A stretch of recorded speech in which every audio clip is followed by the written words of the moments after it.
இந்திய துணை ஜனாதிபதியுடனான சந்திப்பை தமிழ் அரசியல் தரப்பினர் சரியாக பயன்படுத்தியிருக்கவில்லை. டக்ளஸ் குமுரல். நாம் தமிழர் கட்சியின் தலைமை ஒருங்கிணைப்பாளர் சீமான் தலைமையிலான வேட்பாளர்கள் வெற்றி பெற வேண்டும் என யாழ்ப்பாணம் மானிப்பாயில் மாட்டுவண்டி ஊர்வலம். தெற்கில் தமிழர் விரோத அசுர அரசொன்று இருக்க வேண்டும் என்பதை வடக்கில் தோல்வியடைந்துள்ள கட்சிகள் விரும்புகின்றன. அமைச்சர் பிமல் ரத்நாயக். வவுனியாவில் தளபதி விஜய்க்கு ஆதரவாக பிரம்மாண்டமான பதாதைகள். வவுனியாவில் காணாமலாக்கப்பட்ட உறவினர்கள் கவனஈர்ப்பு போராட்டம். சுரேஷ் சாலைவின் வழக்கு நீதிமன்றம் விடுத்துள்ள உத்தரவு. பிள்ளையான் கைது விவகாரத்தில் ஞானசார தேரர் முன்வைத்துள்ள குற்றச்சாட்டு.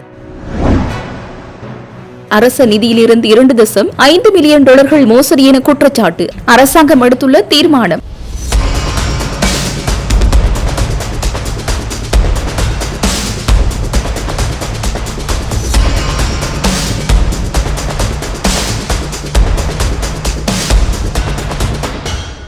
இந்திய துணை ஜனாதிபதி சி.பி. ராதாகிருஷ்ணனுடனான சந்திப்பை தமிழ் தரப்பினர் சரியாக பயன்படுத்தவில்லை என குற்றம் சாட்டியுள்ள முன்னாள் அமைச்சர் டக்ளஸ் தேவானந்தா அவர்களது சந்திப்பு தமக்கிடையே இருக்கும் குடும்பச் சண்டைக்கு தீர்வு கேட்டதாகவே அமைந்திருந்தது என்றும் சாடியுள்ளார். இந்திய துணை ஜனாதிபதியின் இலங்கை வருகையும் தமிழ் அரசியல் தரப்பினரது சந்திப்பும் தொடர்பில் கருத்து கூறுகையில் இவ்வாறு தெரிவித்தவர் மேலும் கூறுகையில், இந்திய உப ஜனாதிபதி அவர்கள் இலங்கைக்கு விஜயம் செய்தது வரவேற்கத்தக்கது. ஆனால் அதே நேரத்தில் அந்த சந்திப்புகளை தமிழருடைய தரப்பில் அதை சரியாக பயன்படுத்தவில்லை என்பதுதான் என்னுடைய கவலை. ஏனென்றால் இப்போ கடந்த காலத்தில் எனக்கு கிடைச்ச சந்தர்ப்பங்களை உருவாக்கியும் எங்களுடைய மக்கள் தொடர்பாக பல விடயங்களை நாங்கள் கையாண்டிருக்கின்றோம். அது மக்களுக்கு பல வகையிலும், அது அன்றாட பிரச்சனைகளாக இருக்கலாம், அபிவிருத்தியாக இருக்கலாம், அரசியல் உரிமை பிரச்சனையாக இருக்கலாம், பல வகைகளில் அது நன்மை பாய்ச்சிருக்கின்றது. ஆனால் இந்த தற்போதைய இந்த சந்திப்பு என்பது ஒரு குடும்பிப்படி சண்டையை அவரிடம் போய்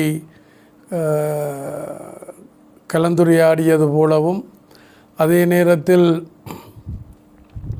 எங்களோட மக்களுக்கு இருக்கக்கூடிய பிரச்சனைகள், அது அரசியல் உரிமை பிரச்சனையாக இருக்கலாம், அல்லது மக்களுடைய வாழ்வாதாரம் அல்லது அன்றாட பிரச்சனைகள். உங்களுக்கு தெரியும், நாங்கள் ஒரு சந்தர்ப்பத்தில் நான் புதுடில்லி சென்ற பொழுது 50,000 வீட்டு திட்டங்களை பெற்று வந்திருந்தேன். 500 உழவு இயந்திரங்கள், 5000 துச்சக்கர வண்டிகள், அதுபோல் பலது நல்லின கால்நடைகள், அதைவிட வளமான பழந்தரும் மரங்கள், அப்படியெல்லாம் பல விடயங்களை நாங்கள் கையாண்டிருக்கின்றோம். அதுபோல் எங்களோட மக்களுடைய அரசியல் உரிமை பிரச்சனையில் அடிப்படையானது, யதார்த்தமானது, சாத்தியமானது இந்த 13வது திருத்தச் சட்டம். இலங்கை இந்திய ஒப்பந்தத்தில் ஏற்படுத்தப்பட்ட இந்த மாநசபை முறைமை 13வது திருத்தச் சட்டம். ஆனால் அது முடிவே இல்லை. இருந்தாலும் இந்தியாவை பொறுத்த வகையில் அதற்கு மேலால் அவர்கள் செல்ல முடியாது, செல்ல போவதும் இல்லை.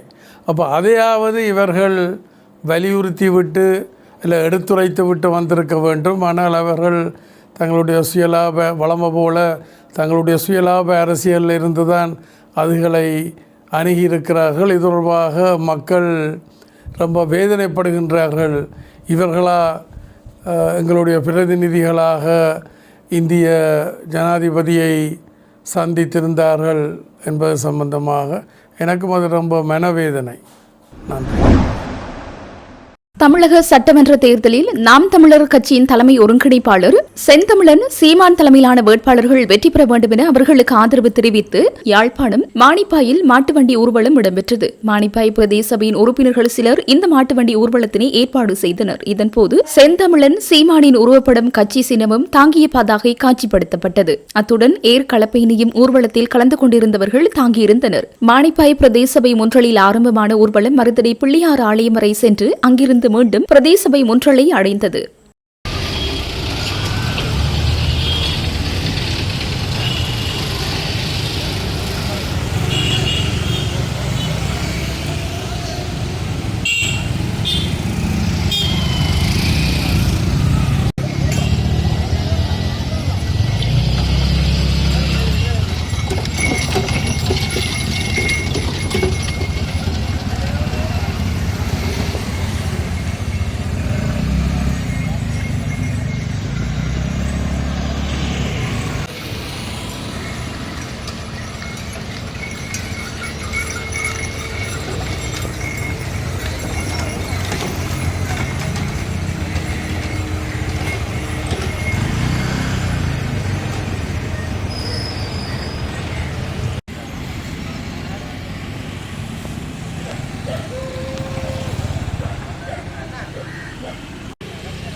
நாங்கள் இன்றைக்கு இதில் ஏன் கூடியிருக்கிறோமென்றா என்னன்றி கொன்றார்க்கு முய்வுண்டா முய்வில்லை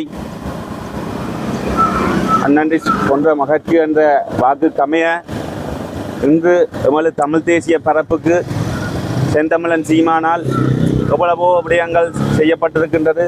தமிழ் தேசியம் சார்ந்த பல்வேறுபட்ட ரீதியில் எமது தமிழ் தேசிய எங்களுடைய மக்களுக்கு எவ்வளவோ விடயங்கள் செய்திருக்கிறார். இந்த எங்களுடைய தமிழ் தேசிய கொள்கையினை சர்வதேசத்துக்கு கொண்டு சென்றதில் பெரிய பங்கு அவருக்கு இருக்கின்றது.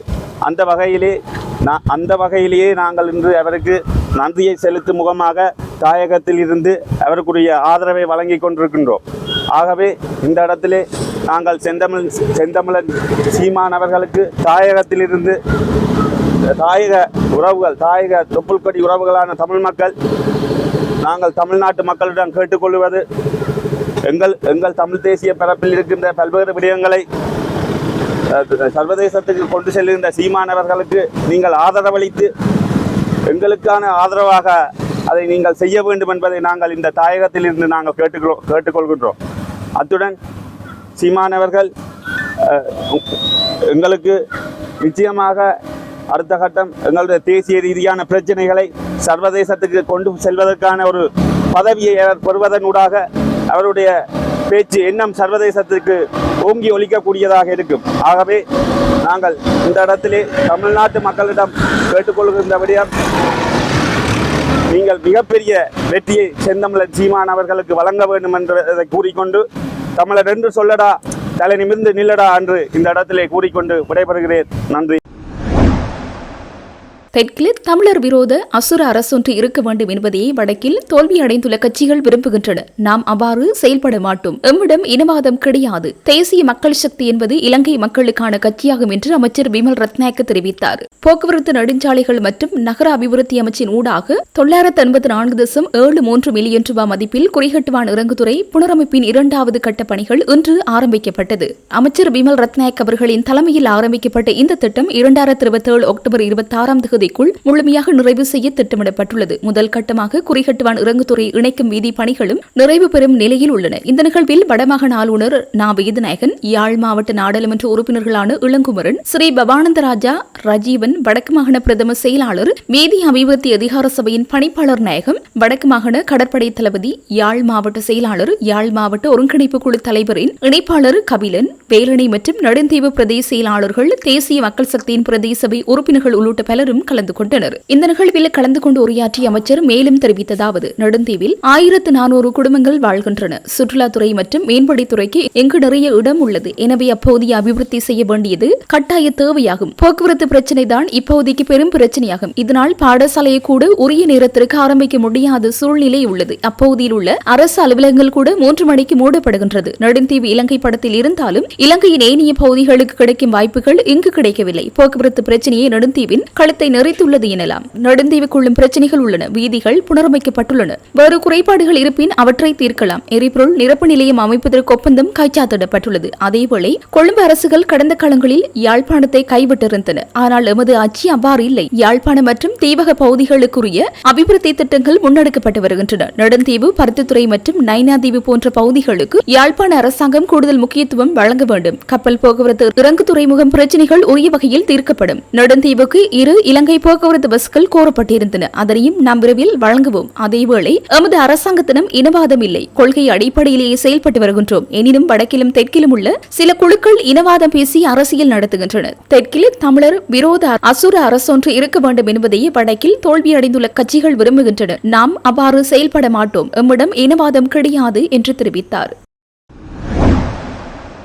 தமிழக அரசியலில் தமிழக வெற்றிக் கழகம் புதிய அரசியல் பயணத்தை தொடங்கியுள்ள நடிகர் விஜய் அவர்களுக்கு ஆதரவாக இலங்கையின் வடமாகாணமான வவுனியாவில் ஆதரவு பதாதைகள் காட்சிப்படுத்தப்பட்டுள்ளது அனைவரது கவனத்தையும் ஈர்த்துள்ளது. வவுனியா பண்டாரிக்குளம் பகுதியில் நடிகர் விஜயின் ரசிகர்கள் மற்றும் ஆதரவாளர்களால் இந்த பதாதைகள் வைக்கப்பட்டுள்ளன. தமிழகத்தில் விஜய் அரசியல் ரீதியாக அடுத்தடுத்த கட்டங்களுக்கு நகர்ந்து வரும் நிலையில் அவருக்கு ஆதரவாக எழுத்து மணிலும் இத்தகைய நகர்வுகள் மேற்கொள்ளப்படுவது குறிப்பிடத்தக்கது. அரசியல் வருகைக்கு வாழ்த்து. சினிமா எல்லைகளை தாண்டி விஜயின் அரசியல் வருகையை வரவேற்கும் விதமாக இந்த பதாதைகள் அமைக்கப்பட்டுள்ளன. நீண்ட காலமாக விஜய்க்கு இலங்கையில் மிகப்பெரிய ரசிகர் பட்டாளம் இருந்து வரும் நிலையில் தற்போது அது அரசியல் ஆதரவாகவும் உருவெடுத்துள்ளதை இது காட்டுகின்றது. பண்டாரிக்குளம் பகுதியில் வைக்கப்பட்டுள்ள இந்த பதாதைகளின் புகைப்படங்கள் தற்போது சமூக வலைதளங்களில் வைரலாகி வருவதுடன் விஜய் ரசிகர்களிடையே பெரும் உற்சாகத்தை ஏற்படுத்தியுள்ளது. தமிழகத்தில் நடைபெறவுள்ள அரசியல் மாநாடுகள் மற்றும் 2026 சட்டமன்ற தேர்தலை இலக்காக கொண்டு விஜய் செயல்பட்டு வரும் நிலையில் தமிழகத்திற்கு அப்பால் உள்ள தமிழர்கள் மத்தியிலும் அவரது அரசியல் பிரவேசம் ஒரு எதிர்பார்ப்பை ஏற்படுத்தியுள்ளது என்பதற்கு இந்த நிகழ்வு ஒரு சான்றாக பார்க்கப்படுகிறது.